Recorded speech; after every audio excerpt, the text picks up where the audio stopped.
রাকেশ শর্মার 40 বছর পরে মহাকাশে ভারতীয় মহাকাশচারী শুভাংশু শুক্লা।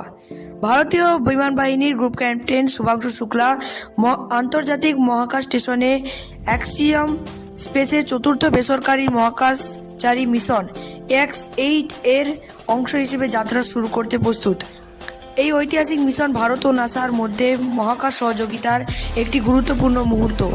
মিশনটি 10 জুন ভারতীয় সময় সকাল 8:22 ফ্লোরিডার নাসার কেনেডি স্পেস সেন্টার থেকে স্পেস এক্সের ফ্যালকন 9 রকেটের উৎক্ষেপণের জন্য নির্ধারিত হয়েছে। দেশবাসী লখনৌয়ের ত্রিবেণী নগরের বাসিন্দা শুভাংশুকে একজন অনুপ্রেরণাদায়ী ব্যক্তিত্ব হিসেবে দেখছেন।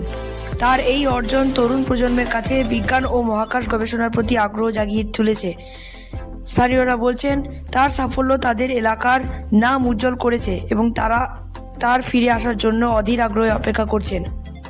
তাহলে দেখলেন তো বন্ধুরা, যে কাল একটা খুব বড় দিন। আমাদের সঙ্গে জুড়ে থাকুন, চ্যানেলটা সাবস্ক্রাইব করতে ভুলবেন না। রাকেশ শর্মার 40 বছর পরে মহাকাশে ভারতীয় মহাকাশচারী শুভাংশু শুক্লা।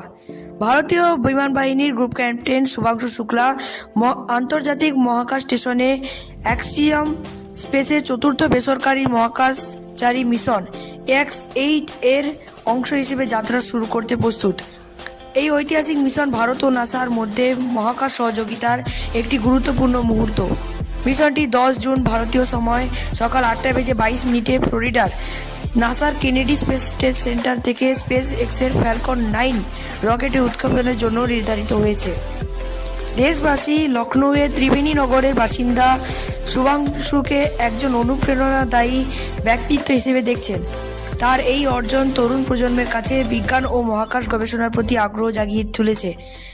স্থানীয়রা বলছেন, তার সাফল্য তাদের এলাকার নাম উজ্জ্বল করেছে এবং তারা তার ফিরে আসার জন্য অধীর আগ্রহে অপেক্ষা করছেন। তাহলে দেখলেন তো বন্ধুরা, যে কাল একটা খুব বড় দিন। আমাদের সঙ্গে জুড়ে থাকুন, চ্যানেলটা সাবস্ক্রাইব করতে ভুলবেন না।